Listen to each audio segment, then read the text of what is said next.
Alexei iubea succesul său. Totuși, cine n-ar iubi mașinile scumpe, cele mai recente modele de smartphone-uri, apartament din cele mai prestigioase cartiere ale orașului? Toate acestea deveneau din ce în ce mai accesibile cu fiecare an, iar el se bucura de fiecare moment. Dar era o particularitate în viața lui pe care puțini o știau. El înregistra totul pe numele mamei sale, Irina Petrovna. Fiecare mașină nouă, apartament, fiecare obiect de valoare, toate acestea ajungeau în proprietatea mamei. Pentru a evita controalele fiscale, a ascunde veniturile și a nu atrage atenția. Alexei a fost întotdeauna foarte precaut. Nu degeaba a atins astfel de înălțimi în compania în care lucra. Talentul de a gestiona finanțele, distribuția inteligentă a activelor, abilitatea de a obține profit din tot, acestea erau calitățile sale principale. Dar în asta era și un moment ascuns, pe care prefera să-l păstreze pentru sine. Irina Petrovna era o femeie nu foarte tânără, dar sănătoasă, și arăta de aproximativ 50 de ani, nu mai mult. Se ocupa de treburile casnice, s-a pensionat cu mult timp în urmă. La început, nu putea înțelege de ce fiul ei îi cerea să înregistreze totul pe numele ei. Dar când Alexei i-a explicat că astfel va fi mai ușor să evite problemele, ea a fost de acord. Ce altceva? O femeie nu are nevoie de toate aceste grisi. Avea totul, o casă confortabilă, o viață liniștită. Și un fiu care avea grijă de ea, chiar dacă uneori nu înțelegea esența propunerilor sale, îi acorda încredere necondiționată. De ce să întregi, dacă oricum nu înțelegi?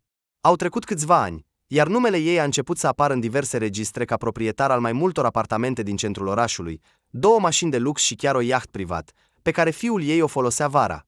Alexei, desigur, nu simțea nicio vină morală. Viața lui era ideală după standardele sale. Probleme cu inspectorii fiscali? Nu pentru el. Totul mergea ca pe roate. Și mama nici măcar nu bănuia că pe numele ei era ascunsă o întreagă imperiu financiar. În acea seară, ca de obicei, Alexei a intrat în casa mamei. O seară liniștită, lumina lămpi, mirosul confortabil al borșului pe care Irina Petrovna tocmai îl pusese pe masă. Ea stătea în fotoliul ei preferat, ținând în mâini un lucru de tricotat și zâmbind, ca de obicei, când fiul ei apărea în casă. Ei bine, fiule, cum a fost la muncă? A întrebat ea, fără să se desprindă de lucru. Fiul s-a așezat în fața ei, a scos ochelarii scumpi din buzunar și i-a pus pe masă. Totul e bine, mamă. Munca e ca munca, știi. Mai bine spunem, cum sunt prietenele tale la țară? Nu le-ai înnebunit cu poveștile despre succesele mele? A zâmbit el. Irina Petrovna l-a privit cu nedumerire, ca de obicei, când el punea astfel de întrebări. Știi, eu încerc să nu discut despre tine, fiule. Tu nu iubești asta. Dar prietenele spun că totul e bine. Dar acest ultim cadou al tău, mașina de spălat, spun că e grozavă. Eu nu înțeleg de ce îmi trebuie. Eu pe cea veche încă puteam să spăl. Dar tu ai spus că nu ar trebui să mă îngrijorez atât. Și eu nu mă îngrijorez. Alexei s-a lăsat pe spătarul fotoliului. Fața lui a devenit serioasă pentru o clipă. Mă cunoști, mamă. Înțelegi că eu doar am grijă de tine. Nu e doar un cadou, e un semn de atenție. Bine. Dar din nou nu înțeleg de ce îmi trebuie toate acestea. Am deja atât de multe. M-am obișnuit că totul în jurul meu mă mulțumește. A lăsat deoparte lucru de tricotat și l-a privit pe fiul ei, de parcă încerca să spună ceva, dar nu știa cum. Alexei știa că această discuție nu va duce la niciun rezultat. Ea nu a întrebat niciodată de ce și a fost întotdeauna de acord. Pentru ea, cel mai important era ca fiul ei să fie aproape, iar restul nu conta. Elena stătea în bucătărie, gândindu-se, răscolind cu lingura în farfurie, în care mai rămăsese doar supă rece. Afară, soarele apunea încet, colorând cerul în nuanțe de portocaliu și roz, dar gândurile ei nu erau ocupate de aceste culori minunate. În sufletul ei plutea o altă umbră, grea, neclară, dar insistentă, ca o melancolie veșnică, care cuprinde oamenii în momente de completă alienare. Nu putea explica când a început totul, când a început să simtă că tot ce îi aparține este doar o mozaică întâmplătoare din deciziile altora. Casa în care trăiau era impecabilă, cu lucruri scumpe și elegante. Alexei nu a ezitat să cheltuie bani pentru ea, așa că nu trebuia să sufere din cauza neajunsurilor sau a lipsei de ceva material. La început, relația lor cu Alexei părea un vis. Era atât de succes, ambițios, hotărât, iar Elena credea că viața alături de el va fi exact așa cum și-o imagina. Dar nu a fost așa. La început, i s-a părut că fericirea lor era doar rezultatul muncii lui și ajutorului ei, dar treptat. A început să înțeleagă că nu era totul atât de simplu. La un moment dat, a realizat că Alexei era mai interesat de munca lui decât de viața lor de familie. Și dacă înainte putea uita de asta, absorbită de grijile legate de copii, acum fiecare zi petrecută cu el devenea o confirmare tot mai mare a neputinței ei. S-a ridicat, s-a dus la chiuvetă, s-a spălat și, tot în același mod automat, a luat o cană cu cafea. Simțea că ceva în viața lor trebuie să se schimbe, dar ce anume? Nu putea să-și explice, nu putea să-și imagineze cum ar putea fi din nou apropiați cu Alexei. Tot ce îi lega erau copiii, și deși se îngrijea cu bucurie de ei, petrecând timp cu ei, ajutându-i la teme, plimbându-se, în sufletul ei rămânea o piatră grea. Alexei devenise altcineva, și ea simțea asta. Se părea că avea grijă de ea, dar din ce în ce mai mult viața de zi cu zi devenea fundal pentru goana lui nesfârșită după succes. Grija soțului față de mama lui, desigur, era de înțeles. Era o grijă pentru o persoană apropiată, de care nu ar trebui să te derici. Și Alexei părea că crede sincer că tot ce face este doar o manifestare a iubirii și respectului față de ea. Ciudat era că apartament, mașinile, activele, toate acestea erau înregistrate pe Irina Petrovna. Și Elena nu putea găsi unde era locul ei. Se obișnuise să fie aproape de soț, dar se simțea tot mai mult ca o străină. Tot ce o privea era doar o parte din jocul lui cu sistemul. Alienarea creată de această manevră de camuflare pătrundea tot mai adânc în viața ei. Și chiar dacă încerca să pună o întrebare sau să-și arate interesul, el răspundea evaziv cu un zâmbet ușor ironic, ca și cum și-ar justifica curiozitatea ei nevinovată. Te gândești la ceva, draga mea?" a întrebat el brusc, apărând neașteptat în ușa bucătăriei. Era în costumul său cu cravată, deja cu semne vizibile de oboseală pe față. Elena și-a ridicat ochii spre el, zâmbind cu greu. Alexei era frumos și îngrijit, ca întotdeauna. Hainele lui erau impecabile, iar el stătea, ca de obicei, cu un aer încrezător, de parcă nimic nu putea să-i clatine poziția în viață. Ea, dimpotrivă, simțea cum această imagine, de parcă separată de ea, se îndepărta tot mai mult. Oboseala obișnuită sau dorința de a pleca în weekend cu prietenii deveneau pentru el mai importante decât discuțiile lor. Totul e bine. Doar că sunt obosit. A zâmbit, dar nu prea sincer. Alexei, observând asta, s-a așezat lângă ea. Poate că ar trebui să mergem la mama? Cred că îi va face plăcere dacă venim cu toții. Mai ales că tu ai spus că e dor de noi. Tot timpul spui același lucru. Vocea ei era aproape tăcută, gânditoare. Știi că nu am nimic împotrivă să merg, dar totul e complicat. Parcă vrei să obții mai mult, mai mult, mai mult. Dar, în final, cât mai poți? Alexei s-a gândit. Știa reacția ei, dar până acum nu putea înțelege care era problema ei. O iubea, desigur. Dar pentru el totul rămânea la locul său. Munca, succesul, mama lui, copiii. Elena, ce ai? Noi trăim foarte bine, știi asta. Câștig pentru noi resurse. Uită-te la acest apartament, la mașini. Ce ai? Te rog, nu te îngrijora. Dar te-ai gândit vreodată că aș putea dori ceva mai mult? Că vreau să mă simt importantă, nu doar o parte din jocul tău? Tu tot timpul ascunzi de mine aceste afaceri ciudate, înregistrezi totul pe mama, pe oricine altcineva, iar eu stau aici ca o umbră. El a tăcut. Era prima dată când ea vorbea deschis despre ceea ce gândea de atât de mult timp. Vreau doar să nu ne pierdem unul pe altul. A spus soțul în liniște. Ca să fie totul bine, ca tu să te simți ca acasă. Dar tu, se pare că nu observi cum dispar treptat. Elena, în sfârșit, a spus. Știi că nu mi-e frică de succesul tău, dar nu pot fi doar o parte din masca ta. Alexei s-a încruntat, privirea lui a devenit mai concentrată. A observat cum soția stătea, cu capul plecat, cu mâna pe bărbie, absorbită de gândurile ei. Această stare îl irita. Se obișnuise cu nemulțumirea ei tăcută, care era aproape întotdeauna mascată în plângeri subtile. Și de fiecare dată soțul răspundea cu același ton calm și încrezător: nu-i nimic, nu ne despărțim, totul va fi bine. Elena, de ce te îngrijorezi? S-a uitat la ea, ridicând o sprânceană. Noi nu ne despărțim, nu? Atunci de ce să ne fie frică? Totul e bine. Ea nu a răspuns imediat.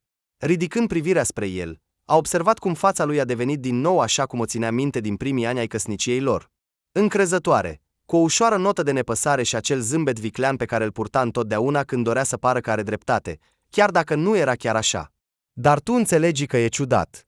Vocea ei era aproape un șoaptă, dar în ea se simțea tensiunea. Tu tot timpul mă țin umbră, totul trece prin mama, de parcă eu nu exist în povestea ta. Și ce se va întâmpla dacă ți se întâmplă ceva? Îți dai seama? Alexei a suspinat, ca de obicei, când era vorba despre ceva ce necesita o explicație lungă.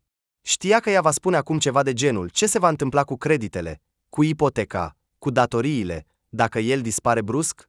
Punea această întrebare deja de mai multe ori, iar răspunsul lui era mereu același, deși nu putea înțelege de ce ea nu lua asta în serios.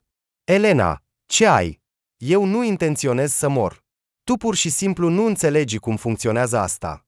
Dacă ți se întâmplă ceva, eu voi fi acolo. Dar dacă mi se întâmplă mie, ne-am înțeles că tu nu vei rămâne pe stradă. Că tot ce avem este al tău. Toată proprietatea imobiliară, care este înregistrată pe mama, și mașina, și tot restul. Totul va fi în regulă. Fața lui rămânea calmă, chiar puțin distantă, dar în ochi a trecut o umbră slabă de îngrijorare. Nu-i plăcea când ea începea să pună astfel de întrebări, prea apropiate de realitate. Elena a strâns din dinți, încercând să nu cedeze la cuvintele lui încrezătoare. Nu putea înțelege de ce vorbește despre asta, de parcă banii, statutul și apartamentul sunt tot ce contează. Dar sentimentul ei interior de neliniște nu o părăsea. Tensiunea se topea întotdeauna, ca ceața de dimineață, când auzea explicațiile lui.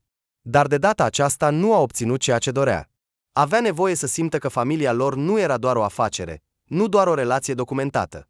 Elena voia să creadă că el o iubește nu doar ca pe o femeie, nu doar ca pe mama copiilor lui, ci și ca pe un partener, ca pe o persoană cu care își împarte viitorul. Crezi că am nevoie de apartament și mașinile tale? Ochii ei au strălucit când a pronunțat aceste cuvinte. Nu despre ele mă gândesc, Alexei. Mă gândesc la noi. La faptul că tu pur și simplu nu mă auzi. Totul este înregistrat pe mama ta, iar eu sunt lăsată deoparte, de parcă aș fi o parte neimportantă din viața ta. Tot timpul trebuie să fiu calmă, pentru că nu ne despărțim. Și tu continui acest spectacol. Mă apasă pe suflet. Soțul a tăcut, privindu-o cu nedumerire. Se obișnuise ca soția să fie întotdeauna de acord cu deciziile lui, la fel ca majoritatea altor oameni din viața lui. Dar această neliniște ciudată, care se așezase în ochii ei, nu-i dădea pace. Elena, nu te îngrijora atât, adevărat. Tu nu înțelegi cum funcționează asta. Fac totul pentru binele tău, ca să nu trebuiască să te îngrijorezi de bani și de restul. Suntem împreună de mulți ani. Copiii cresc, ne dezvoltăm. Credit, ipotecă. Tu înțelegi că nu te voi lăsa într-o situație dificilă, dacă mi se întâmplă ceva. Totul este sub control. S-a ridicat, s-a dus la fereastră și a privit orașul de seară, în care luminile se aprindeau. O mașină scumpă a trecut pe lângă, privirea ei s-a oprit pe fațadele de sticlă ale zgârienorilor, care reflectau lumina. În lumea lui totul era sub control. Dar ce se ascundea în spatele acestui control? Unde era relația lor în această imagine perfectă? În ochii ei apărea din ce în ce mai mult sentimentul că totul este un joc, totul este pentru lumea exterioară, dar nu pentru ea. Alexei, vreau să te gândești doar. Nu la bani, nu la cum să ne ascundem mai bine de taxe, ci la ce se va întâmpla dacă te îmbolnăvești, dacă se întâmplă ceva. Nu am mai vorbit așa de mult timp. Îți amintești când nu aveam toate acestea? Când ne construam lumea nu pe conturi bancare, ci pe ceea ce aveam în suflet. S-a întors spre el. Și în ochii ei nu era furie, ci tristețe. A simțit cum inima lui s-a strâns. Tot acest timp nu observase că sufletul ei rămăsese treptat în afara vieții lor luxoase, în afara acestor cuvinte neclare, dar încrezătoare că totul va fi bine. Elena, nu începe. Vocea lui a devenit bâlândă, dar în ea se simțea totuși o răceală. Tu nu înțelegi că fac totul pentru noi. Vreau să trăiești liniștită, ca copiii să crească în această lume, fără a cunoaște nici sărăcia, nici neliniștea. Nu suntem pe stradă. Avem totul. Nu te îngrijora, totul va fi bine. Nu mă îngrijorez. Pur și simplu nu mai știu cum să trăiesc cu asta. A răspuns ea cu un suspin tăcut, obosit, lăsându-și capul în jos. Nu am nevoie de toate acestea. Vreau atenția ta. Vreau să nu fii singur în această lume, să fim parteneri. Pentru că dacă tu pleci în această lume perfectă, eu voi rămâne în umbră. Tu nu observi asta. A tăcut mult timp, dar în ochii lui a apărut o scânteie de confuzie. Ceva din cuvintele ei l-a făcut să se oprească. Poate că avea dreptate. Poate că ar trebui să privească puțin diferit la viața lui. Dar gândul că totul s-ar putea distruge nu se încadra în mintea lui. Alexei s-a gândit. În capul lui se învârteau gânduri, ca aceleace, și nu putea să le adune într-un răspuns clar. Bărbatul învățase de mult să gândească și să acționeze rapid, dar acum în mintea lui era ceva nou, inevitabil, ceva cu care nu se mai confruntase înainte. Umbra neliniștii, pe care de obicei o alunga cu ușurință, s-a dovedit a fi prea reală. Stătea în conștiința lui, ca un oaspete nedorit, nepermițându-i să aibă liniște. În viața lui existau de mult scheme rigide, soluții strict calculate, unde toate întrebările aveau răspunsuri, unde era clar cine pe cine înșeală și în ce condiții. Dar acum toate acestea începeau să pară nu atât de inofensive ca înainte. Elena, ți-am explicat totul. Tu nu înțelegi. Tot ce facem este pentru siguranța noastră. Cu mama, pensionara, nimeni nu va lua nimic. Pur și simplu, autoritățile fiscale și executorii judecătorești nu acordă o atenție deosebită pensionarilor. De aceea facem totul conform regulilor. A spus asta cu încredere, dar în vocea lui se simțea din ce în ce mai multă nesiguranță. Elena și-a strâns mâinile în pumni. Înțelegea că soțul ei era obișnuit să aibă întotdeauna dreptate, iar aceste argumente ale lui erau atât de logice încât păreau o adevărată adevăr. Dar din ce în ce mai mult începea să simtă cum în relația lor ceva se rupe. Și această dorință de a face totul conform regulilor, ascunzându-se în spatele schemelor și măștilor, nu îi mai părea atât de nevinovată. Nu era doar un mod de a evita impozitele. Era un mod de a se ascunde de responsabilitate, de a se ascunde de realitate, unde soțul, poate, nu era atât de impecabil pe cât dorea să pară. Ascultă, Alexei, înțeleg, poți explica totul cum vrei. Tu știi întotdeauna cum să-ți justifici acțiunile. Dar spune-mi, ce se va întâmpla dacă cineva dintre acești oameni începe să sape mai adânc? Dacă aceiași executori decid să se intereseze de cine aparțin toate aceste apartamente și mașini, pe cine sunt înregistrate aceste tranzacții? Noi trăim într-o lume în care astfel de lucruri se întâmplă. Și tu te ascunzi în spatele mamei. Știu că ea este o femeie bună, dar... Vocea ei a tremurat. Dar este pensionară. Și ce îi vor lua? Așa, nu-i așa? Alexei era obosit și s-a lăsat pe spătarul fotoliului. În ochii lui a trecut o umbră de iritare. Știa că acțiunile lui erau bine gândite, că totul era în mâinile lui. Era sigur că viața în aceste condiții era doar un joc inteligent, în care totul era sub control. Dar soția îi punea întrebări la care nu putea pur și simplu să răspundă. Elena punea întrebări care îl duceau pe teritorii neexplorate, unde toate manevrele lui strategice începeau să-și piardă sensul. Vorbești din nou de parcă nu avem nimic important în viață, în afară de aceste apartamente și mașini.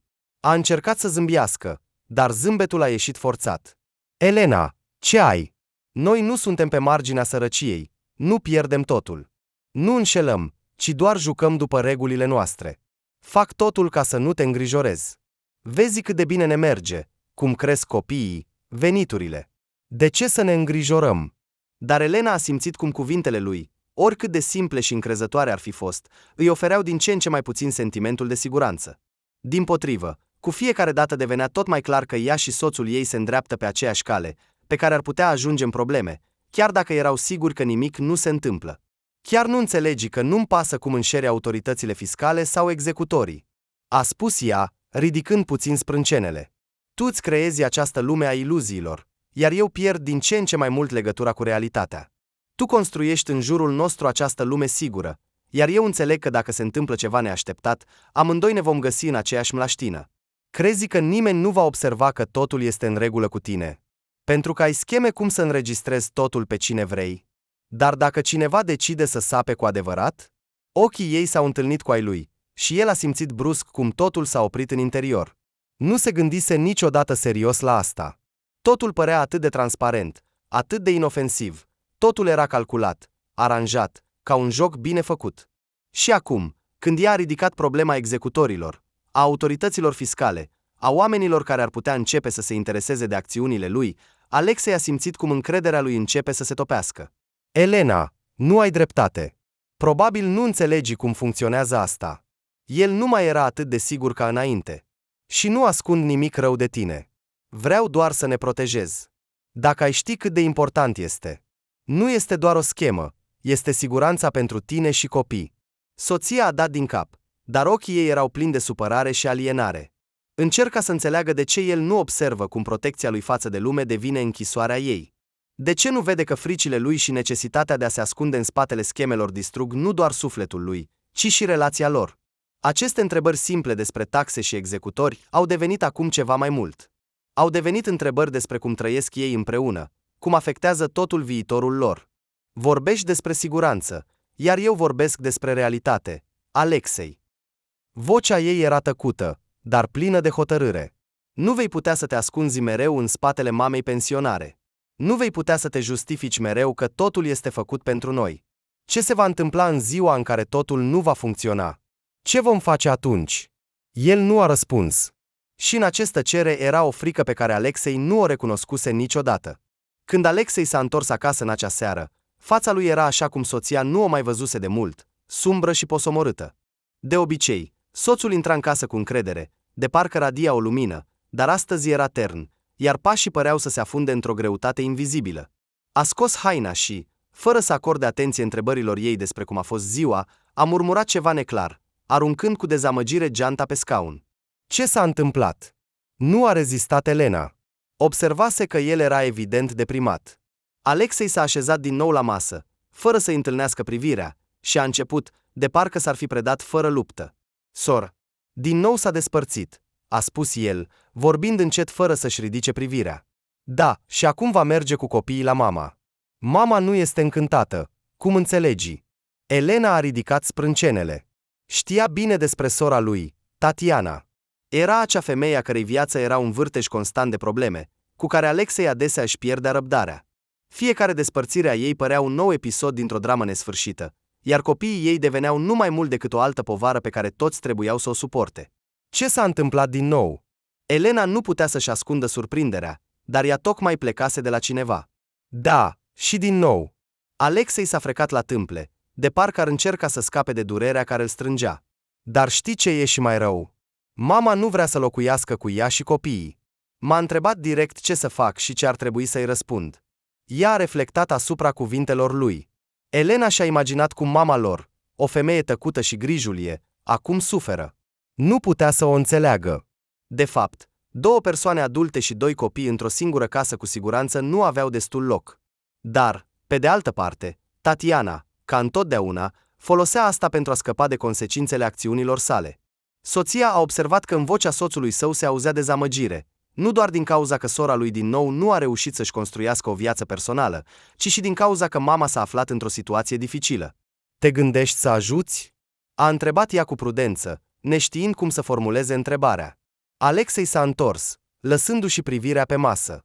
Nu știu ce să fac. Mama singură nu va reuși. Tatiana cu atât mai puțin. Ea va spune peste tot că eu nu o susțin. Îți poți imagina cum va plânge dacă îi voi spune, nu? Îi este întotdeauna mai ușor să vină, să facă scandal și să răstoarne totul. Elena se uita la el, simțind cum iritarea ei proprie începe să crească lent. Nu putea să înțeleagă cum poate el să reacționeze atât de calm la această situație. Sentimentul chinuitor că totul în jurul ei se prăbușește o împingea în fotoliu. Gândurile ei se zbăteau de la o problemă la alta. A văzut din nou în fața ei imaginea.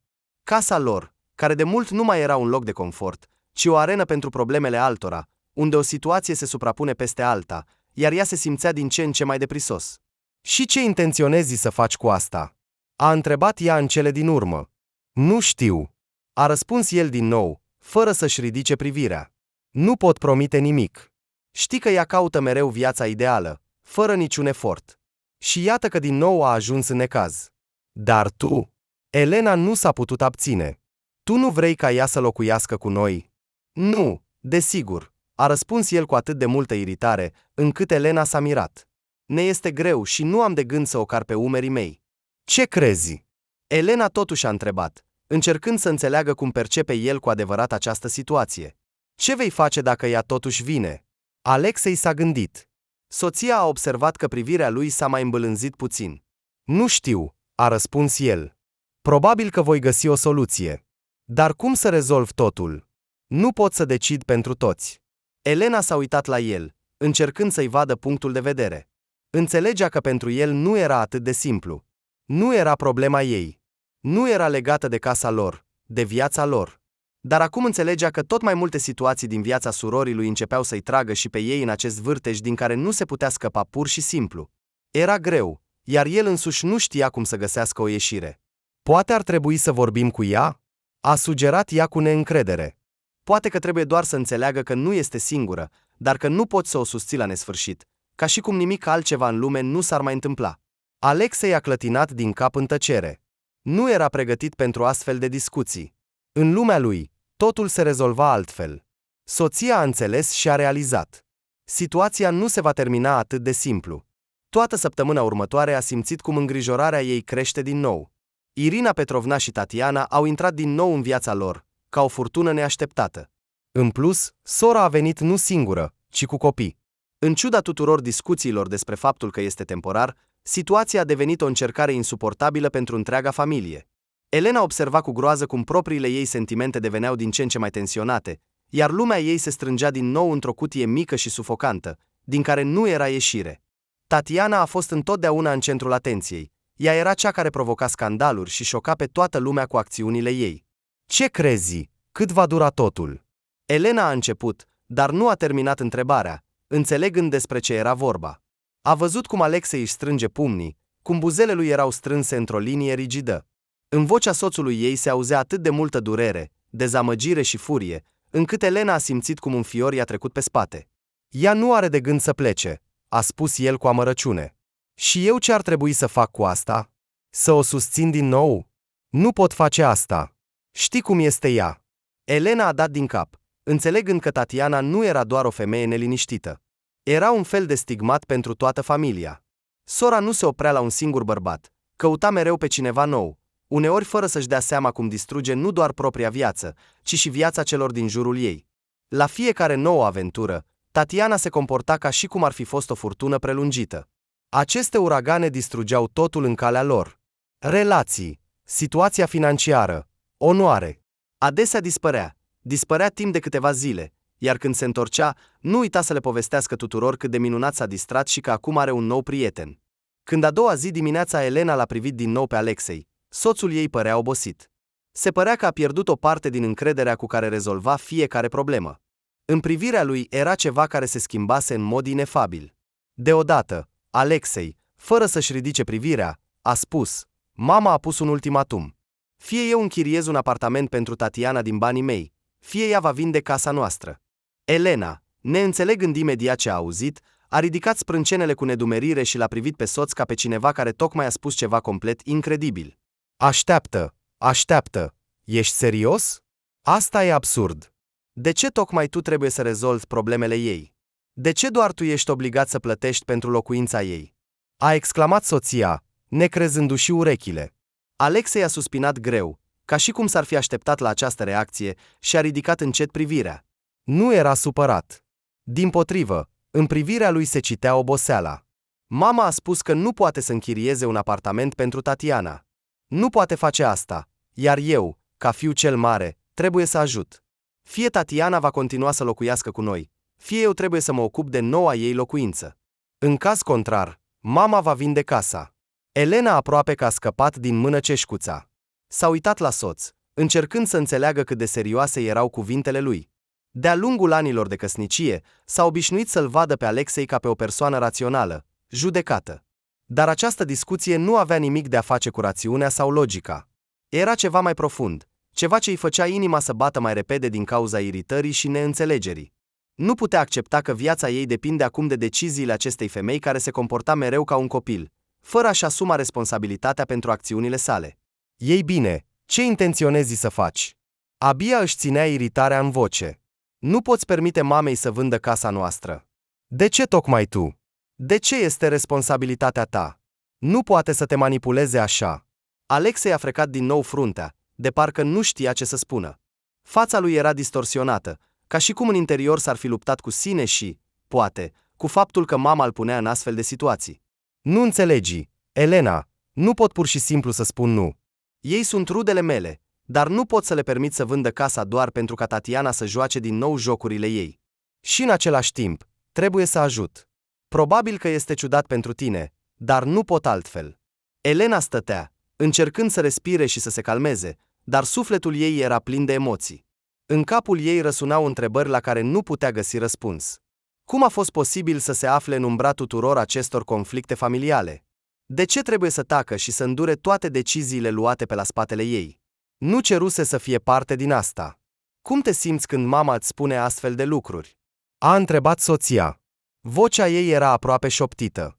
Când te pune să alegi între a ajuta sora care, în esență, își distruge viața, sau a pierde casa? Alexei arăta de parcă nu se înțelegea pe sine.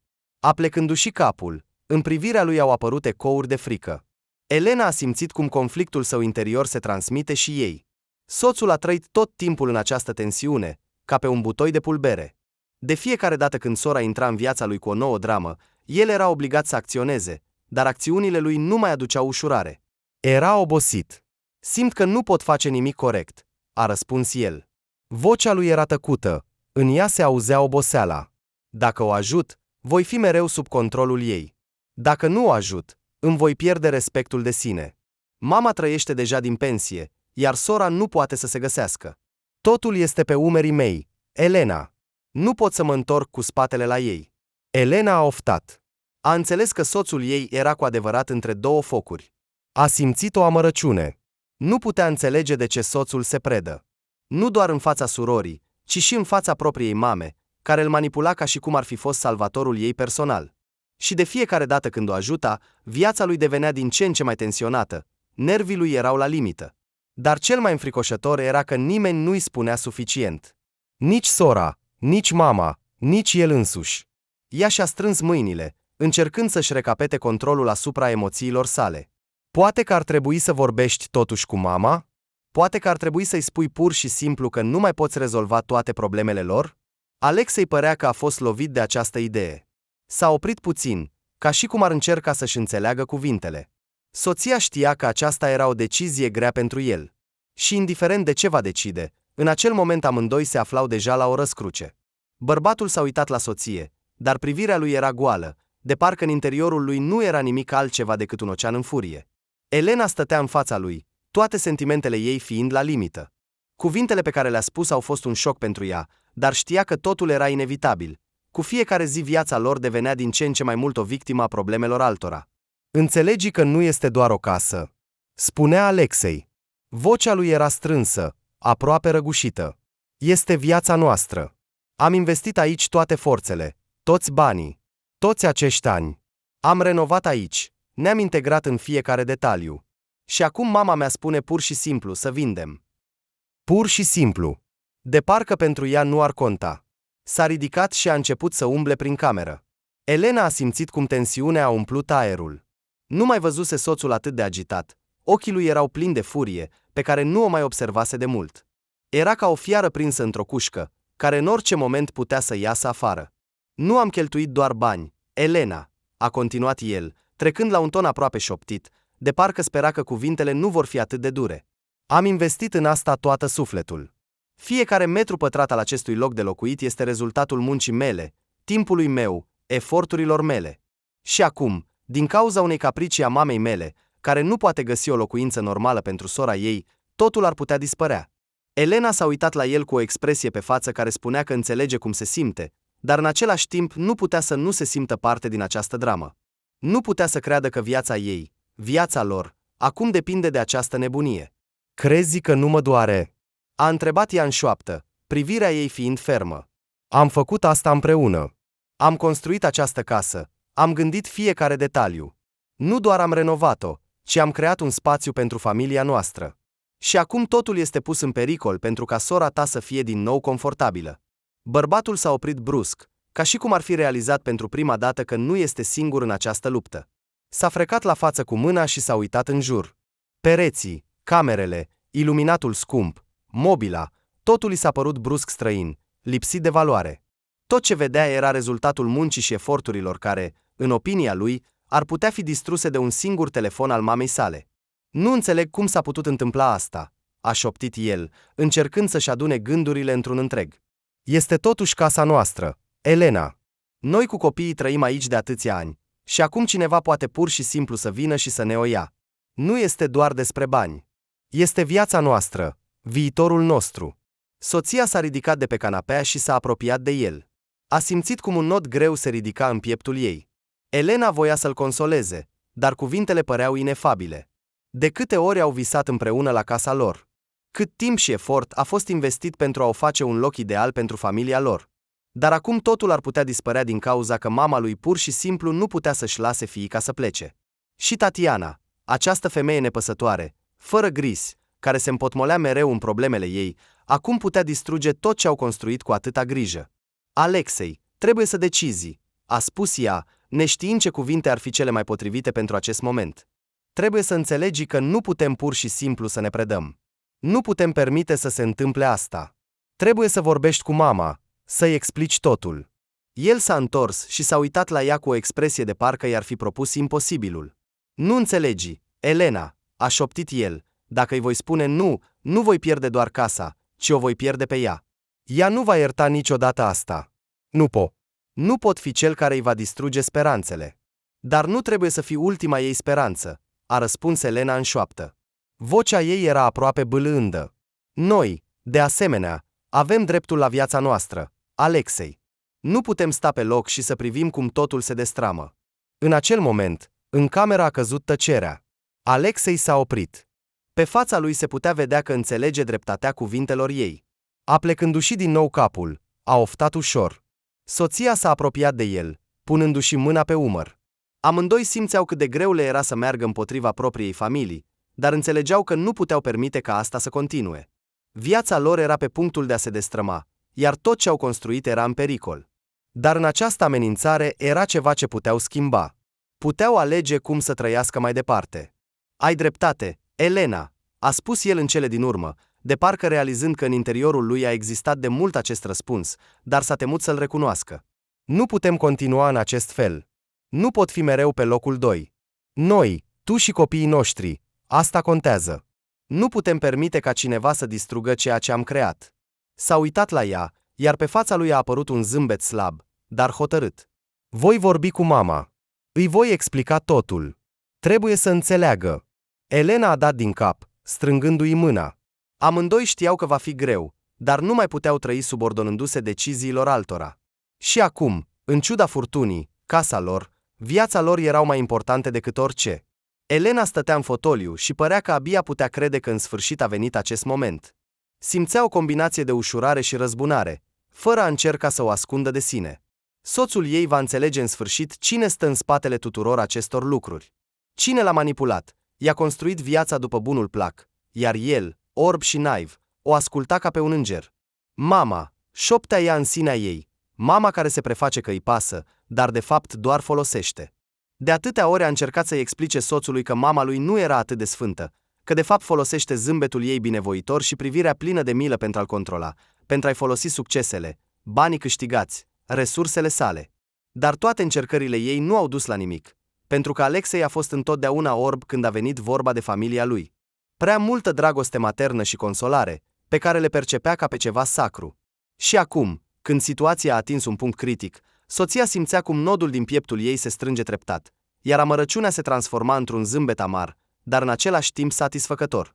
Stătea, jucându-se cu marginea pernei, gândindu-se la toate acestea, în timp ce Alexei continua să umble prin cameră, gândindu-se la cuvintele sale. Era pe punctul de a exploda, fața lui exprima groaza aceea pe care Elena nu putea să nu o observe. Era, ca de obicei, pe marginea prăpastiei. Dar, spre deosebire de soț, ea simțea că în sfârșit avea o șansă să-i arate că nu era atât de indispensabil pentru mama lui, să-i deschidă ochii asupra modului în care ea îl folosea. Și, deși această luptă va fi murdară, Elena era pregătită. Era obosită să fie victima acestui joc. Înțelegi că asta nu este deloc ceea ce vreau, nu-i așa? A întrebat soțul, oprindu-se în fața ei. Fața lui era distorsionată de durere și dezamăgire. Încerca să găsească sprijin, dar cuvintele lui sunau ca niște încercări timide de a-și justifica sinele, familia și această situație. Elena s-a uitat la el, iar privirea ei era rece. Nu putea să-și ascundă zâmbetul ei victorios, chiar dacă era abia vizibil. Nu era răutate, ci mai degrabă o confirmare că nu a greșit în simțirea ei. Mama lui Alexei chiar încerca să joace cu el, iar acum el în sfârșit a realizat asta. Prea târziu, desigur, dar soția a decis că acum totul trebuie să fie cu adevărat. Înțeleg, a răspuns ea. Vocea ei era calmă și liniștită, de parcă aștepta acest moment. De mult înțeleg. Și tu înțelegi că de data aceasta nu trebuie să-i permiți să ne facă încă o jucărie pentru manipulările ei? Tu de mult bănuiai asta. Doar că nu voiai să vezi. Alexei a făcut un pas înapoi, de parcă aceste cuvinte l-ar fi surprins. Nu știa cum să reacționeze. Era obișnuit ca soția să fie întotdeauna bâlândă, să-l susțină, oricât de greu i-ar fi fost. Dar acum ea, se părea, nu avea de gând să facă compromisuri. Da. A început el, dar Elena l-a întrerupt, ridicându-se din fotoliu. Nu, Alexei. Nu vreau să mai aud scuzele tale. Ai trăit mult timp cu asta, închizând ochii la tot. Dar acum ai realizat că aceasta nu este familia ta. Acesta nu este locul unde ar trebui să cauți sprijin.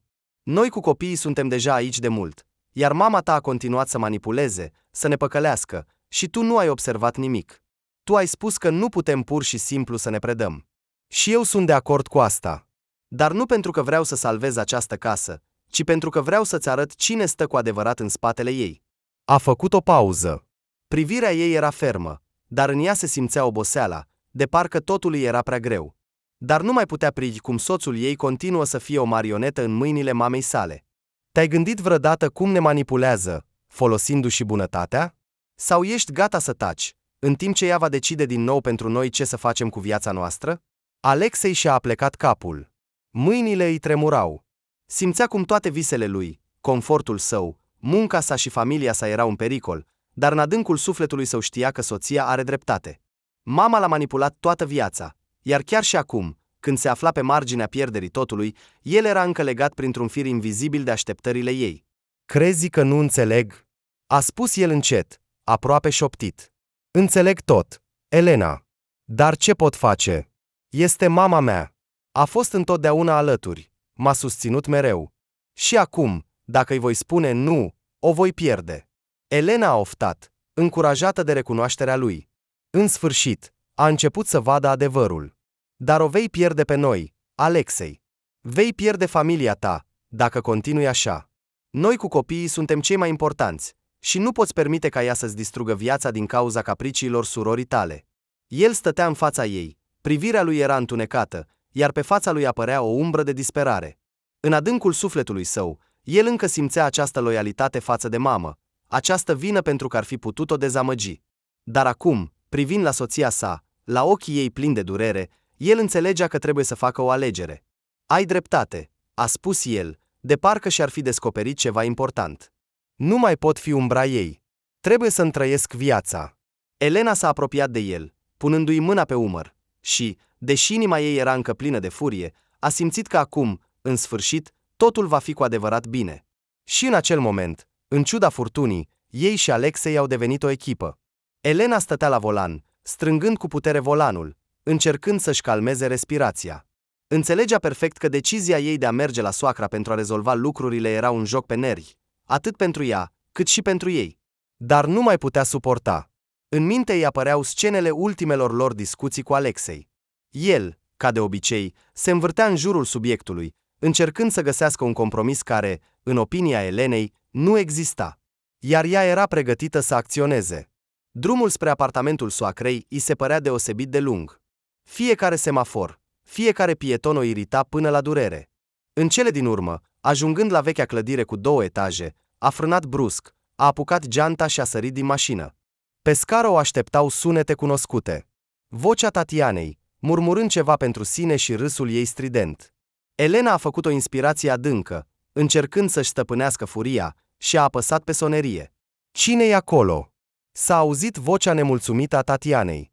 O deschide a Elena. A spus ea pe scurt. Ușa s-a deschis. Tatiana stătea în ușă cu o țigară într-o mână și telefonul în cealaltă. Ochii ei exprimau plictiseală. A, ești tu? Ce vrei? A murmurat ea. Elena a trecut în tăcere pe lângă ea, ignorând nemulțumirea. La bucătărie, ca de obicei, soacra stătea, răsfoind o gazetă și sorbind ceai. Fața ei s-a luminat de surpriză când Elena a apărut în ușă. Elena! Ce surpriză! A început ea cu un zâmbet forțat. Ce s-a întâmplat? Ce s-a întâmplat? A repetat Elena brusc. Vocea ei era ca o lovitură de bici. S-a întâmplat că nu mai sunt dispusă să suport manipulările voastre. Soacra s-a oprit. Privirea ei a devenit rece. Tatiana, care venise după ea, a râs și, aruncând țigara în scrumieră, s-a așezat la masă. Ei bine, spune-mi, ce nu mai vrei să suporți? A spus ea cu ironie. Elena s-a întors spre ea. Privirea ei era ascuțită ca lama unui cuțit. Ești ultima care ar trebui să râdă aici, Tatiana. Problemele tale sunt problemele tale. Nici eu, nici Alexei nu mai suntem dispuși să te scoatem dintr-o nouă groapă. Ești o persoană adultă, mama a 2 copii. Așa că începe să te comporți ca o adultă, nu ca o fetiță capricioasă. Tatiana a deschis gura să spună ceva, dar Elena a ridicat brusc mâna, oprind-o. Nu am terminat. Și acum, la voi, Irina Petrovna. Elena s-a întors spre soacra ei. Ambițiile voastre au depășit orice limită. Amenințările de a vinde casa sunt ultimul lucru pe care l-aș fi așteptat de la voi. Vreți să distrugeți viața propriului fiu pentru a-i face pe plac fiicei voastre? E normal pentru voi? Soacra a privit-o rece, cu brațele încrucișate. Te uiți prea mult la tine, Elena. Aceasta este casa mea și am dreptul să dispun de ea cum consider necesar. Vă înșelați, a răspuns Elena calm, deși în interiorul ei totul fierbea. Aceasta este casa noastră. Eu și Alexei am investit toate economiile noastre în ea, și știți foarte bine asta. Dacă doriți să distrugeți familia voastră, înainte. Dar să știți că nu mă voi retrage. Dacă nu reînscrieți casa pe numele fiului, voi găsi o modalitate să regretați acțiunile voastre. Mă ameninți? Vocea soacrei a tremurat de furie. Amenințez, a răspuns Elena ferm, pentru că nu voi mai permite să jucați cu viața noastră. Credeți că am tăcut pentru că mi-a fost frică de voi? Nu am tăcut pentru a nu distruge familia. Dar acum văd că apreciați doar ceea ce este al vostru. Și, dacă este așa, voi apăra ceea ce este al meu. Tatiana a chicotit, dar Elena s-a întors spre ea cu o privire atât de aspră încât aceasta a tăcut imediat. Și tu, Tatiana, mai bine adună-ți lucrurile și începe să cauți un apartament, pentru că niciun ban nu-ți va mai da soțul. Nici eu. Ajunge să trăiești pe seama noastră. Soacra s-a ridicat de la masă, iar fața ei s-a făcut roșie. Elena, depășești limitele. Limitele le-ați depășit voi când ați decis să distrugeți casa noastră, a spus Elena ferm. Dar nu vă voi permite asta. Vreți război? O veți avea. Cuvintele ei au rămas suspendate în aer, iar câteva secunde în cameră a domnit tăcerea. Apoi s-a întors și a ieșit, trântind ușa. Inima ei bătea nebunește, dar simțea o ușurare. Știa că a făcut totul corect. După o ceartă furioasă, care a epuizat-o de toate forțele, Elena a ieșit din bloc cu un sentiment de goliciune. Mâinile îi tremurau, gândurile erau încurcate, iar furia se amesteca cu dezamăgirea. A aruncat o privire la cerul de seară, încercând să găsească acolo măcar o fărâmă de mângâiere, dar în schimb a simțit doar o iritare crescândă. Prea multe emoții, prea multe cuvinte care au ieșit din ea în valul de furie. Avea nevoie să-și canalizeze acest vârtej de sentimente. S-a urcat în mașină și a realizat imediat că a merge acasă nu era cea mai bună idee. Alexei va fi acolo, îngrijorat, epuizat de încercările sale nesfârșite de a menține un echilibru între soție și mamă. Nu voia să se confrunte cu privirile lui pline de reproș și încercările de a netezi colțurile ascuțite. Nu, avea nevoie de cineva care să-i accepte furia și să nu încerce să o calmeze. A luat telefonul, a găsit în contacte numele Nadia și a apăsat pe apel. Elena, salut! Ce s-a întâmplat? A sunat vocea cunoscută a prietenei, plină de interes și ușoară îngrijorare. Nadia, vin acum la tine. Trebuie să vorbim. Foarte mult. A spus ea pe scurt, încercând să nu izbucnească în țipete chiar și în această frază. Desigur, vino. Sunt acasă, te așteptăm. A răspuns Nadia, fără a pune întrebări suplimentare. După 20 de minute, Elena suna la ușa apartamentului ei confortabil. Nadia a deschis, ca de obicei, cu un zâmbet larg, care imediat a încălzit-o pe Elena. Dar, observându-i fața sumbră, prietena s-a încruntat. Ei bine, intră, spune-mi, a spus ea, conducând-o spre bucătărie. Bucătăria prietenei era întotdeauna teritoriul ei personal de liniște.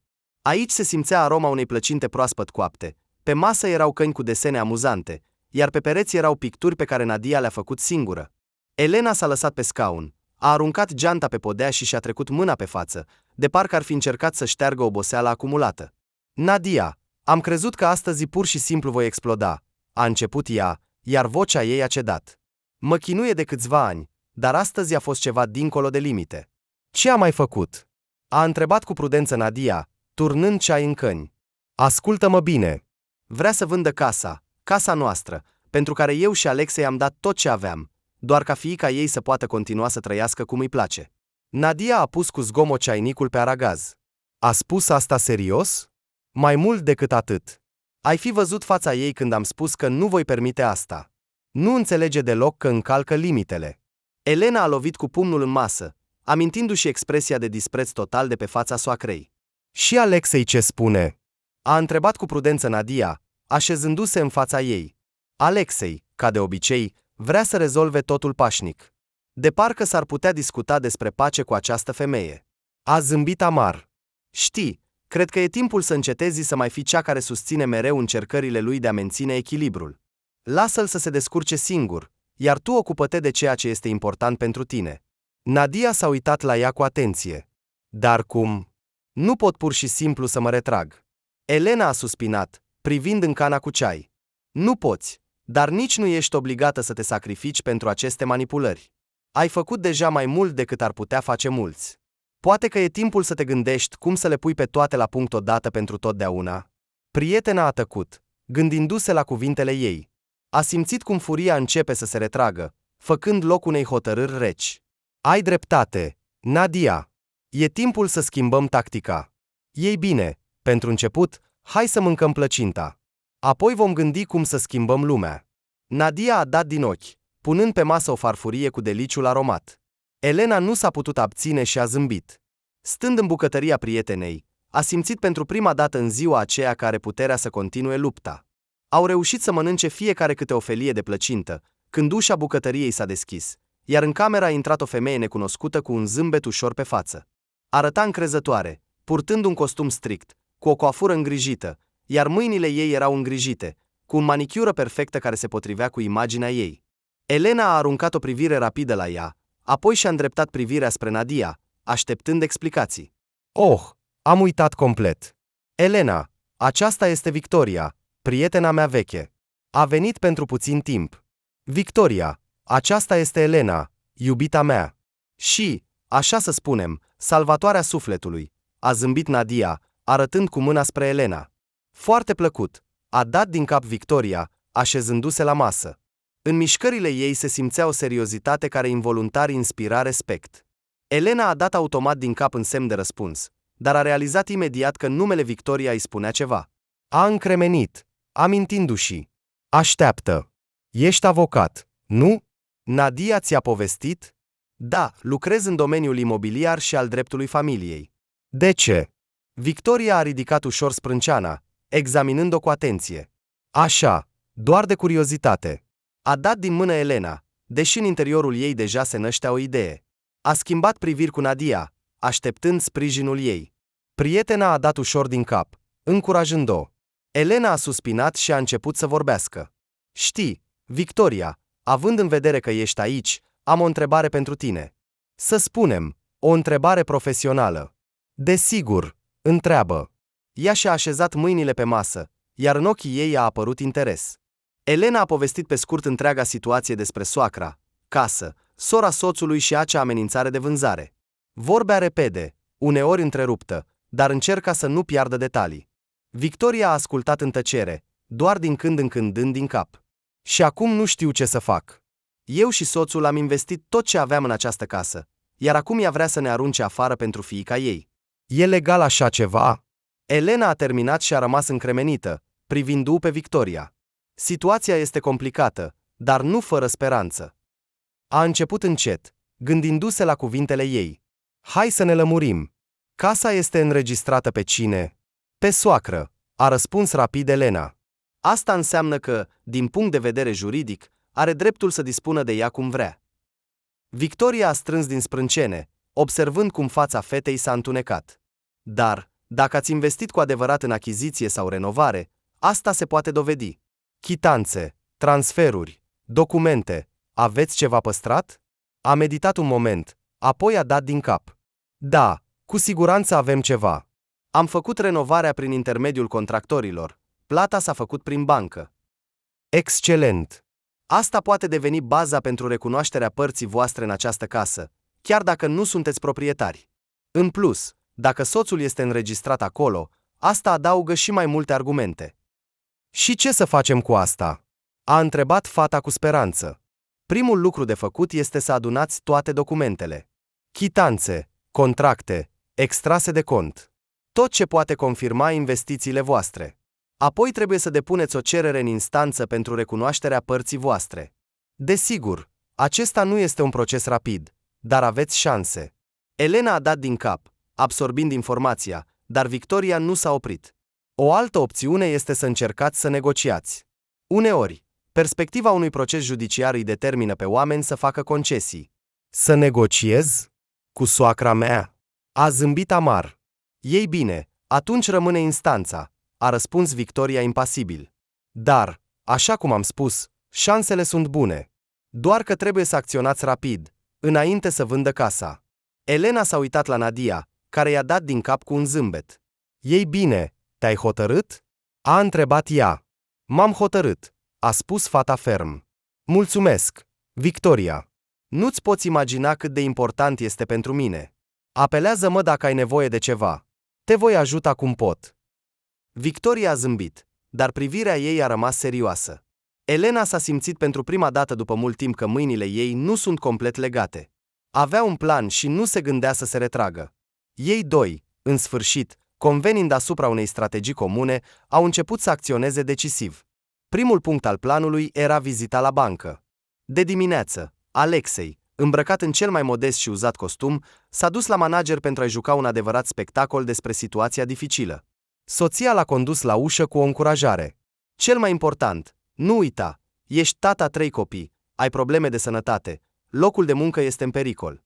Fă-o mai dramatic, adaugă emoții, ca să se implice. El a dat din cap, corectându-și nervos cravata. Am înțeles. Dar dacă încep să pună prea multe întrebări, ce să fac? Improvizează, știi că poți. L-a susținut Elena, împinându-le spre ieșire. La bancă, s-a așezat într-un fotoliu moale, în fața managerului, un tânăr cu o față prietenoasă. Cu ce vă pot ajuta? A întrebat el cu amabilitate. Știți, am o problemă serioasă. A început Alexei, alegându-și cuvintele. A scăzut puțin vocea, pentru a da mai multă importanță cuvintelor. Avem o situație complicată în familie. 3 copii, ipotecă, locul de muncă instabil. Și mai este și mama. A făcut o pauză pentru a intensifica efectul. Ea cere să o întrețin complet pe sora mea cu copiii. Managerul s-a arătat ușor surprins, dar a tăcut, continuând să asculte. Nu mai pot plăti creditul în modul anterior, a suspinat Alexei. Pur și simplu nu avem cu ce trăi. Tânărul s-a încruntat, a tastat ceva pe tastatură și a privit atent monitorul. Înțeleg, a spus el încet. Dar știți, banca nu este o organizație de caritate. Avem reguli stabilite. Alexei s-a ridicat puțin, pentru a intensifica drama. Dar ce se întâmplă cu umanitatea? Nu suntem escroci, doar circumstanțele sunt așa. Aveți documente care să confirme situația dificilă? L-a întrerupt managerul. Bărbatul s-a pierdut, dar și-a amintit imediat de cuvintele Elenei. Improvizează. Desigur. Am un certificat medical. A scos din portofel o veche adeverință de spital, unde se menționau probleme cu spatele. În plus, soția este acum fără loc de muncă, copiii sunt la școală, iar aceste cheltuieli pentru utilități. Managerul a oftat, a privit documentele și a notat rapid ceva. Bine, pot pregăti o cerere pentru restructurarea datoriei. Aceasta vă va oferi o amânare, dar dobânzile vor continua să se acumuleze.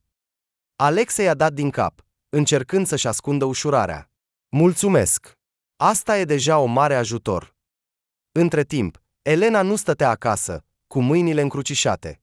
Sună cunoscuți pentru a găsi dovezi suplimentare ale investițiilor în casă. Energia și insistența ei îi surprindeau chiar și pe prietenele care erau obișnuite cu caracterul ei tumultuos. Da, Galina, mă salvezi. Îți amintești că ai fost la noi când am comandat acele tapete? Ai păstrat cumva chitanța? Galina a râs, dar a promis să caute. Seara, soțul s-a întors acasă, obosit, dar mulțumit. Ei bine, cum a fost? A sărit imediat asupra lui cu întrebări. Normal. Am obținut amânarea, dar dobânda tot va continua să curgă. Dar nu mai este atât de înfricoșător. Excelent! Soția l-a îmbrățișat. Iar eu am găsit câteva chitanțe și contracte cu antreprenorii. În plus, Victoria este deja pregătită să redacteze cererea. Alexei a dat din cap, simțind cum încrederea se întoarce la el. Se pare că nu suntem atât de fără speranță cum am crezut. Desigur că nu, a spus ea ferm. Și cu familia ta ne vom descurca. Au discutat până târziu despre următorul pas. Acum aveau un plan și erau pregătiți să meargă până la capăt pentru a-și apăra dreptul la casă și la o viață normală. Când Alexei a realizat cât de abil au reușit să pună în aplicare manevra cu soția sa, a simțit simultan o ușurare și o satisfacție sumbră. Acum obligațiile pentru credit treceau oficial pe mama, deoarece ea s-a retras de la împrumut. Elena nu s-a putut abține de la un zâmbet abia vizibil când seara discutau despre cele întâmplate. Acum să simtă și ea cum e să plătească datoriile altora, a observat ea, întinzându-i soțului o cană de ceai. Crezi că se va da bătut atât de ușor? A replicat el întunecat, pierdut în gânduri. Mai degrabă va căuta cum să se descurce decât să înceapă problemele ei, a răspuns Elena calm. I-am dat o șansă, iar ea a decis că poate conduce totul cum vrea. Să se descurce acum singură. Între timp, soacra a aflat vestea neplăcută, neașteptat, când a fost sunată de la bancă. Vocea rece a unei femei operator suna oficial. Irina Petrovna, vă informăm că fiul dumneavoastră a depus o cerere pentru suspendarea temporară a plăților pentru ipotecă. Conform contractului, acum obligațiile trec asupra dumneavoastră ca coîmprumutător. Ce? A strigat ea, aproape lăsând telefonul din mână. Ce alte obligații? Sunteți coîmprumutător, a repetat operatorul cu răbdare. Conform termenilor contractului, sunteți obligată să faceți plățile. Dar el a inventat totul. Aceasta este casa lui, eu doar am înregistrat-o pe numele meu. A început să se justifice femeia, dar de cealaltă parte a firului i s-a răspuns indiferent. Toate întrebările le puteți clarifica cu managerul dumneavoastră de credit. După ce a închis apelul, soacra a strigat de furie. Vor să mă falimenteze. Ah, el este nerecunoscător. Striga ea, alergând prin apartament ca o tigriță în cușcă. Sora lui Alexei, stând pe canapea cu telefonul în mână, nici măcar nu și-a ridicat privirea. Mamă, nu mai țipa. Mai bine gândește-te de unde să iei bani. Ce știi tu? A strigat mama. Eu sunt pensionară. Nu am astfel de bani. Atunci vorbește cu el, a sugerat leneș sora. În ziua următoare, soacra a venit la Alexei și Elena cu o nouă isterie. Abia a intrat în casă, a început să strige. Cum ai putut să faci asta, Alexei? Aceasta este datoria ta. Nu am fost niciodată de acord să plătesc pentru tine. Elena, auzind vocea ei, a ieșit din bucătărie, ștergându-și mâinile cu un prosop. Și noi nu am fost niciodată de acord să o întreținem pe fiica dumneavoastră, a tăiat ea. Ați decis că puteți dispune de casa noastră ca și cum ar fi a voastră, iar acum vă mirați de consecințe. Eu sunt mama, a strigat Irina Petrovna, dar Elena a întrerupt-o. Și ce? Asta îți dă dreptul să ne bagi în datorii? Alexei, în acel moment, stătea la masă, obosit, frecându-și tâmplele. Mamă, ți-am explicat deja totul. Tu ai complicat totul. Nu mai putem continua așa. Și cum voi plăti acum? Se îneca soacra. Asta este problema voastră, a răspuns Elena rece. Găsiți o soluție. După această vizită, Valentina Nicolaevna a decis să încerce să vândă proprietatea ei pentru a acoperi măcar o parte din datorie. Dar s-a dovedit că casa era grevată de ipotecă și fără acordul băncii acest lucru era imposibil. Se adresa din nou și din nou fiului ei cu rugăminți și amenințări, dar el era neclintit. Între timp, Elena găsea tot mai multe dovezi ale investițiilor lor în casă, pregătindu-se pentru un posibil proces. Simțea că situația se apropie de final, iar acum totul depindea de cât de insistenți vor fi în a-și apăra drepturile.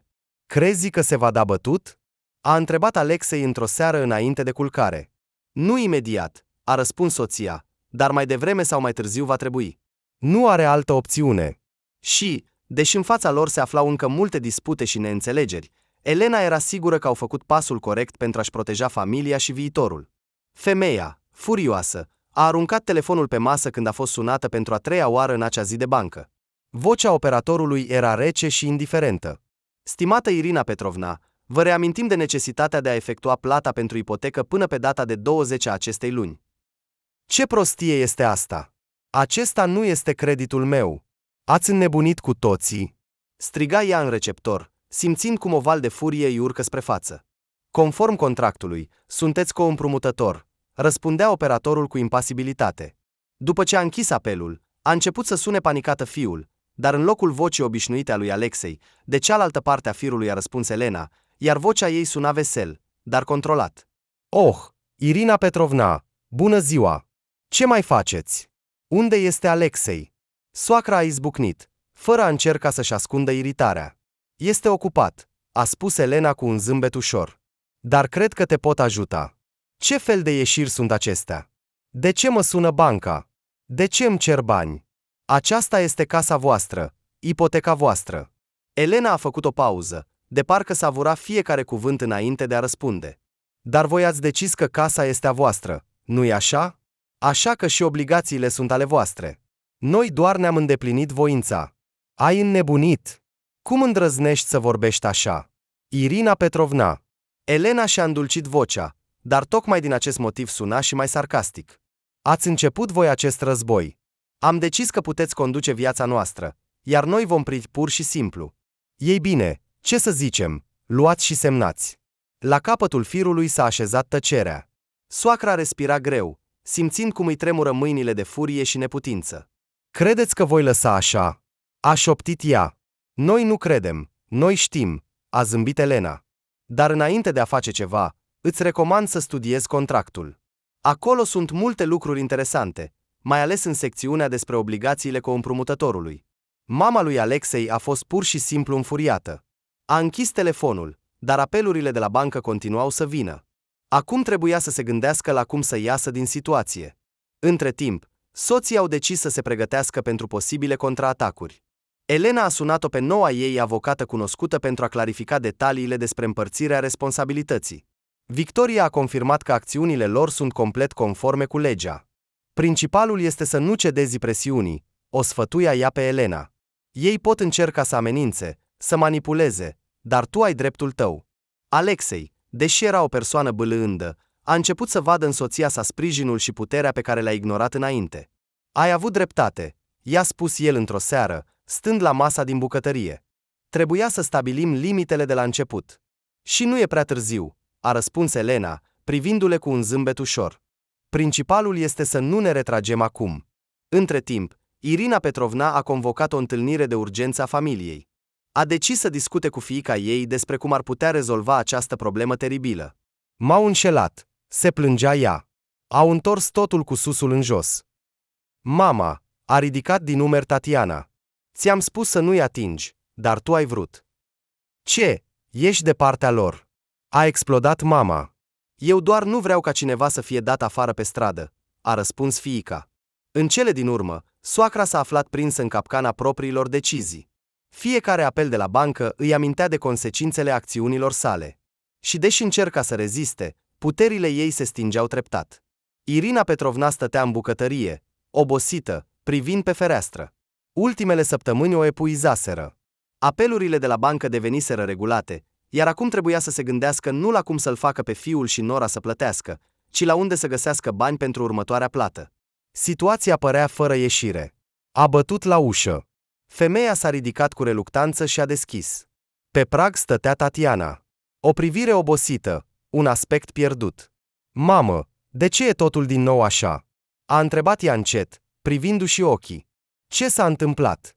S-a încruntat mama, dar a lăsat-o să intre în casă. Tatiana s-a așezat pe canapea, strângându-și degetele. Totul e din cauza acestei situații. A început ea, uitându-se într-un punct. Oleg a aflat ce voiai să faci cu casa lui Alexei și a Elenei. Acum spune că sunt la fel ca tine și amenință cu despărțirea. Oleg era noul prieten al Tatianei, cu care se cunoscuse cu câteva luni în urmă. Mama, auzind asta, s-a încruntat și mai tare. El nu înțelege că am făcut totul pentru tine. Și eu nu am cerut asta. A întrerupt-o brusc fiica. Tu ai decis că am nevoie de această casă. Cu Oleg, oricum aveam multe probleme. Și acum o voi pierde complet. Mama a suspinat, așezându-se în fața fiicei. Ai fost întotdeauna atât de slabă, Tatiana. Am vrut doar să trăiești în confort. Iar acum voi rămâne fără cel drag, a concluzionat ea trist. Între timp, viața Elenei și Alexei începea să se stabilizeze treptat. Se bucurau de liniștea care în sfârșit se așezase în casa lor. De aceea, apelul de la Irina Petrovna a fost o surpriză. Leș, e mama ta. Elena i-a întins telefonul, observând cu atenție reacția lui. Alo, mamă, ce s-a întâmplat? Alexei, m-am gândit. Poate ar trebui să discutăm totul? Vocea mamei suna nesigur. Ai lucruri de discutat cu banca, a răspuns el sec. Fiule, recunosc, am greșit. A șoptit ea aproape. Hai să ne întâlnim. După o scurtă intare, Alexei a fost de acord. Întâlnirea a fost tensionată, dar productivă. Irina Petrovna a fost de acord să transfere casa înapoi pe numele fiului și a promis că nu se va mai amesteca în viața lor. În același timp, Tatiana s-a împăcat cu Oleg și a decis să se mute la el de la mamă. A eitat mult, dar amintirile momentelor fericite ale întâlnirii lor s-au dovedit mai puternice. Seara, l-a sunat. A spus încet. Salut, Tatiana, ce mai faci? A răspuns el. Vreau să ne împăcăm, a spus ea. Și despre acea situație cu casa fratelui poți uita. Am rezolvat totul. Ei bine, mi-a fost dor de tine. Și asta e tot. A întrebat el. Nu a făcut o pauză, adunându-și curajul. Vreau să continuăm relația noastră. Te iubesc. Tăcerea de la celălalt capăt a durat o eternitate. Mă bucur să aud asta, a răspuns în cele din urmă Oleg. Dar dacă ești gata să repari lucrurile, hai să încercăm. După 2 zile, s-a mutat la el. După o lună, situația s-a schimbat complet. Casa aparținea din nou lui Alexei și Elenei, iar Irina Petrovna s-a împăcat cu faptul că puterea ei asupra copiilor s-a încheiat. Elena, stând în bucătărie, l-a îmbrățișat pe soțul ei de umeri. Crezi că le va merge bine? L-a întrebat ea. Poate că nu, a răspuns el. Dar acum știu că știm să ne apărăm. Și aceasta a fost cea mai mare realizare a lor. După toate furtunile și scandalurile, viața în familia lor a început să-și recapete liniștea. Întâlnirea cu notarul a fost punctul final în povestea lor. Soacra, deși cu o vizibilă reticență, a semnat documentele de transfer al proprietății pe numele fiului. Fiule, știi că am vrut ce e mai bine, a spus ea, privindu-și ochii în jos, când notarul i-a înmânat documentele autentificate. Mama, asta nu mai contează, a răspuns el, luând documentele. Principalul este că acum totul este la locul lui. Elena stătea lângă el, atinându-i ușor umărul, ca și cum ar fi spus suntem împreună și am reușit. După partea oficială, au ieșit din clădirea notarului și au stat mult timp în tăcere, până când Irina Petrovna, în cele din urmă, a spart tăcerea. Chiar nu am vrut să vă supăr, a spus ea încet, aproape șoptind. Înțelegem. Elena a vorbit prima, bâlând, dar ferm. Dar nu vom mai permite astfel de situații. Soacra a dat din cap, neavând ce să contest. Iar câteva săptămâni mai târziu, Alexei și Elena au organizat o mică cină de familie pentru a încheia conflictul odată pentru totdeauna. Au invitat atât mama, cât și sora cu noul ei prieten. Să vorbim deschis, a început Alexei, când toți s-au așezat la masă. Am pierdut prea mult timp cu certuri și neînțelegeri. E timpul să ne oprim. Sunt de acord, a susținut-o neașteptat Irina Petrovna. Am făcut multe greșeli și recunosc asta. Elena s-a uitat la soacră cu o ușoară neîncredere, dar a tăcut. Vreau să-mi cer iertare de la voi amândoi, a continuat soacra. Alexei, Elena, nu mă voi mai amesteca în viața voastră. E un început bun, a zâmbit Elena. Iar eu vreau să-mi cer iertare de la voi, a spus Tatiana, privindu-și ochii în jos, pentru că v-am implicat în tot asta. Principalul este că ați trecut peste. Oleg i-a luat mâna. Cina s-a încheiat surprinzător de cald. Irina Petrovna a glumit chiar că acum știe cum să-și gestioneze timpul, să aibă grijă de nepoți, nu să ofere sfaturi copiilor adulți. A doua zi, Elena și Alexei răsfoiau zâmbind noile documente pentru casă. Niciodată mai mult nu voi face acte pe numele mamei, a spus el ferm, îmbrățișând-o pe soție. O voi supraveghea, a râs ea.